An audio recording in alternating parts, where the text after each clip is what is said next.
It was hanging in my room. Wearing a white sari, it tapped rhythmically against the wall in the cold breeze of the night, casting long shadows on my bed and grinning back at me in the moonlight. It was the skeleton, my roommate. The skeleton came into our possession in the early 90s in a desperate attempt to save my father's legacy. My dad was a brilliant doctor, so they say. He died before I could form any clear memories of him, so their word is all I have to go by. When we, his offspring, all started showing a flair for the arts, Ma did what Indian mothers do in that situation. She sprung into damage control mode. A fully equipped home lab was created, complete with test tubes, beakers, sulfur-smelling chemicals, dead animals, body parts in jars, and yes, the real skeleton of a deceased person. I slept in that lab, not because we didn't have enough rooms.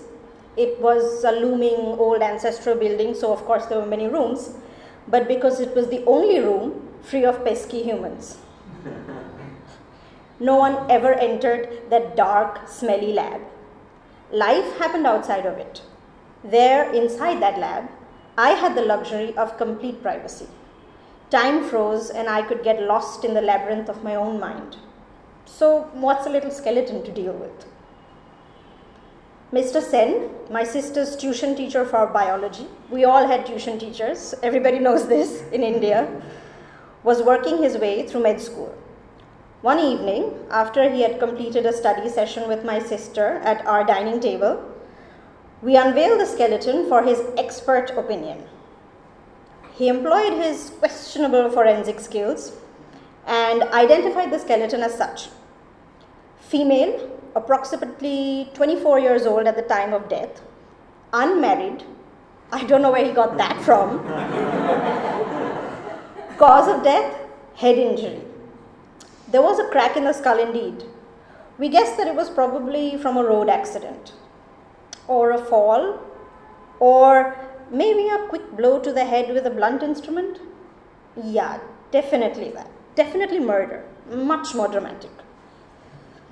It was my Dida, Bengalis call their grandmas Dida, who thought that dressing her in a sari would keep her clean. So they wouldn't have to dust her. There's nothing weird about that, right? So they wrapped her in what we call a lal par shada shari, which is a traditional white sari with a red border, draped a ghomta over her head, hung her on a hook in my room. Yeah, and so I had a lab as a bedroom with the skeleton of a possible murder victim hanging in my room, facing my bed, wearing a white sari, and rattling about in the dead of the night. And I was cool with it. Ma would make me label the body parts, count her vertebrae, and locate where the organs would have been. I'd lay on the bed and stare at her, and I'd create these elaborate stories with me and the skeleton as adventurers, pirates, detectives, even lovers. I mean, hadn't Heathcliff from Wuthering Heights dug out Catherine from her grave, clung to her skeletal remains on a dark and stormy night, and taught me that's how real love's supposed to be?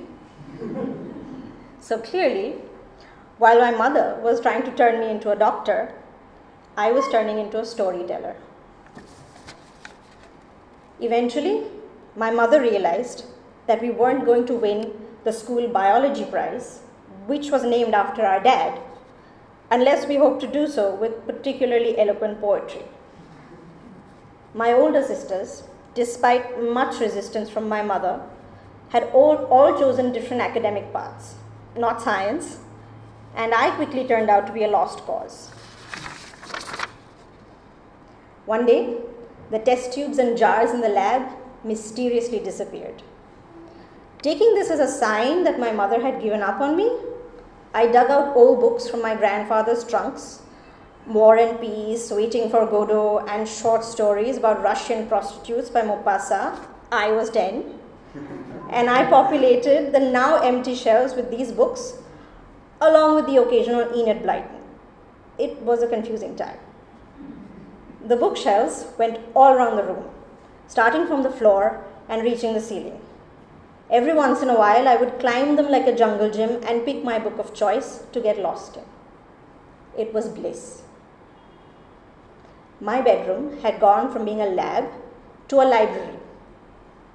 Only the skeleton remained as evidence of my mother's feeble attempts at manipulating our future. And that's when they built her a coffin. Yeah. The coffin was specially crafted to her dimensions. The carpenter measured her out, and just to spice it up, they painted it lime green. Not because Dida expressed herself through color irony, but because that's what was left of the house paint. Always the practical one, Dida slapped a mattress on top of the coffin, and it beautifully doubled as the maid's bed. Of course, the maid never knew. And so the skeleton stayed as the help's bed companion for a good couple of years. We wondered why Ma just didn't get rid of the skeleton, but she had her plans. And a decade later, we found out exactly what those plans were. One fine day, my mother mused aloud. Acha, how much does it cost to ship a skeleton to the US? We were moving to our new home, one without a lab. My oldest sister had married and moved to LA and had a baby. My other sister and I were old enough, so it was a good time to leave the ancestral home and into a cozy apartment nearby. Most of our stuff was coming with us, but not the skeleton. The skeleton was applying for a green card. On careful questioning, it appeared that Ma had secretly pinned her hopes on the fact that one of us would produce an heir with a flair for science.